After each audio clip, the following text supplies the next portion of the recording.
Islam has a glorious tradition of religious tolerance, even religious pluralism. Remember that Islam, unlike Christianity, did not force others to adopt its faith. There weren't forced conversions. So we have to get the moderates to reclaim their faith. Part of the war that we're fighting is against the promiscuous unilateralism of French colonial policy in the Middle East and Africa. And it's been high time that a confrontation took place between it and us, and I welcome it. I don't mind the confrontation at all. I don't want Mr. Chirac in Iraq. I don't want the hero of Rwanda and Côte d'Ivoire or his troops anywhere near any enterprise of rescue. But isn't it just too much blatant Americanism to go in there and win these contracts and just take them for ourselves? Isn't that a little rough down the line? Suppose it was the other way around. Picture this, if you will. Suppose that the world community had, in fact, decided to live up to its resolutions on Iraq and say it's too long that one regime has been denying and negating them and is in breach of them. We need an international rescue operation for Iraq. That would have been very nice. It didn't happen. No one even offered to help, as it turns out. But suppose that had been the view. Who would have got the job of enforcing it? Who would have had to provide the planes? Who would have had to provide the manpower? Who would have had to do the heavy lifting? You know very well. That would have been the United States. Now, until this moment, I have never heard you support any president, and you're supporting an idiot. Why? Well, I was in favor of regime change in Iraq when the president was still governor of Texas and still running against it, and running against nation building. So, I'm grateful for his support. It's not perfect, but I argue with everybody in the hope I can win them over to my side. I don't say that I don't want you on my side if I don't agree with you on everything else. Tonight's debate over the future of faith is entitled God and Religion, Divine Treasure, or Poisonous Bilge. This is a debate that has existed in different forms for millennia. Since 9/11, however, the question of religion's relevance for people's lives and utility for society has spiked in urgency. The debate tonight is, to my knowledge, the first time in recent years that this question is being confronted head-on in a public forum. We are fortunate to have two formidable and fearless thinkers, Rabbi Shmuley and Christopher Hitchens, to help clarify our own thinking on this central issue for the world today. As they do, we expect sparks will fly. And we are also very fortunate to have as our moderator Mark Derry. Mark is a culture critic and professor at New York University, where he teaches in the Department of Journalism, a frequent commentator on new media, fringe thought, and unpopular culture. He is the editor of Flame Wars, The Discourse of Cyberculture, and the author of Escape Velocity, Cyberculture at the End of the Century. His most recent book is the essay collection, The Pyrotechnic Insanitarium, American Culture on the Brink, which also has a wonderful website to go along with it. His 1993 essay on guerrilla media activism, culture jamming, hacking, slashing, and sniping in the empire of science, is the manifesto that kick-started the culture jamming movement. Currently, Mark is writing Don Henley Must Die, a drive-by critique of Southern California, where he grew up, and where he morphed during the born-again 70s into a Jesus Christ superstar wannabe, complete with long hair, bell sleeves, and brooding messianic, forgive them, Father, they know not what they do, stare. Please welcome Mark Derry, who will introduce the other speakers tonight.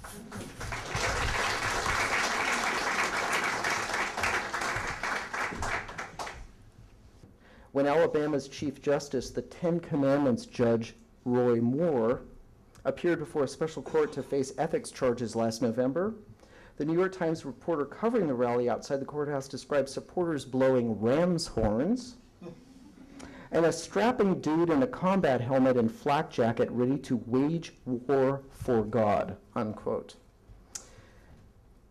Pat Buchanan's Culture Conf is back with a vengeance as the true believers square off with the godless orcs of Mordor, also known as secular humanists, on issues such as prayer in the schools, gay marriage, and this laughable blasphemy newly arrived from the continent, the notion that man evolved from tool-wielding apes.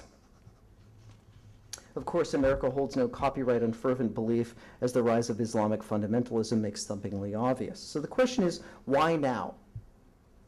Never before have the technological advances of humankind been so out of step with humankind's religious beliefs. Freud, Old Testament prophet that he was, warned us of the fundamentally incommensurate nature of religion and science. Quote, "It would be an undoubted advantage if we were to leave God out altogether and admit the purely human origins of all the precepts and regulations of civilization," he noted in The Future of an Illusion. So now, on the eve of the future, we find ourselves poised, or is it torn, between the secular and the sacred, between reason and faith.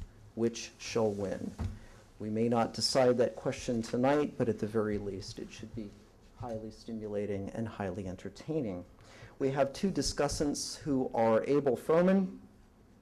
Christopher Hitchens, who I like to think of as the vicar at God's funeral, has written a marvelous book, The Missionary Position, in which he takes aim at the plaster saint of Mother Teresa and reduces her to smithereens. He is, of course, well known to all of you from his many books and media appearances, and most notably his wonderful recent book about George Orwell, Why Orwell Matters, an extraordinary piece of scholarship and historical spade work, I think. We also have with us Rabbi Shmuley Boteach, the author of Kosher Sex. I just love saying that. As well as Judaism for Everyone. Presumably that means a hopeless goyim such as myself who uses mayonnaise over mustard. And both of them have some profound thoughts on the relevance of religion or not to the moment we live in. Christopher Hitchens will begin with the first volley.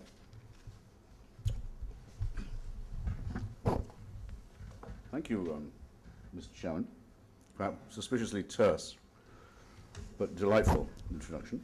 Thank you for what appears to be some kosher ale with which to wet the whistle. Happy New Year. Shalom to all those of you who believe that that's how time is actually allocated. Ladies and gentlemen, brothers and sisters, comrades. How I'm going to use up 20 minutes for this argument, I do not yet know. It's more or less a 5-minute job, I think, to demolish the deadly virtues before one gets on to the sins. But I suppose we can't hop over the ontological question, can we? In other words, one must begin in some way by saying, is there any truth to any of this at all, any ground for rational humane belief?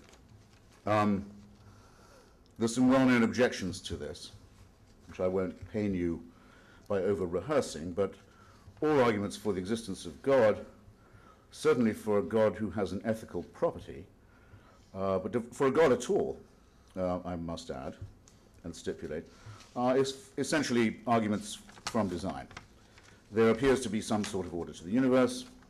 There appears to be some kind of rhythm to the seasons. There appears to be some point, indeed, at least from our own point of view, in our own nature. How could this happen purely by accident? It was Bishop Paley, I think, in his natural philosophy, who first said, if you're a cannibal or a savage, I excuse the expression, I hope you will too, an ignoramus, a peasant, you find a watch on a beach, you may not know what the watch is for, but you can tell it's not a rock or a vegetable. It's for something and somebody made it. Who is this watchmaker? The objection, I dare say, is equally well known to all of you. It leads to an infinite regression.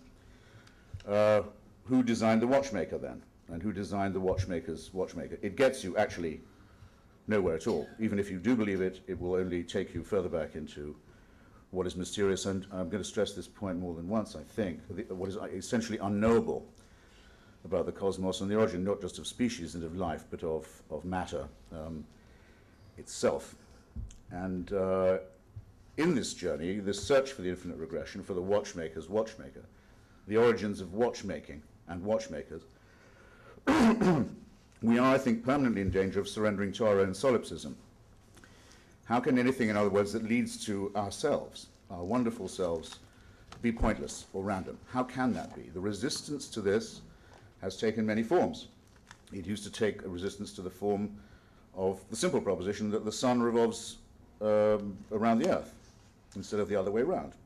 Excuse me, not a simple opposition to this, a simple affirmation of it. Of course, the earth is the center and man is the center of that. How could it be otherwise? We are God's children. He wouldn't arrange for us to speculate on anything as cruel as the possibility that it wasn't all on our behalves.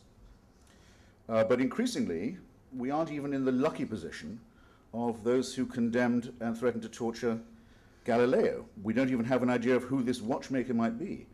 We're being asked, in effect, to surrender ourselves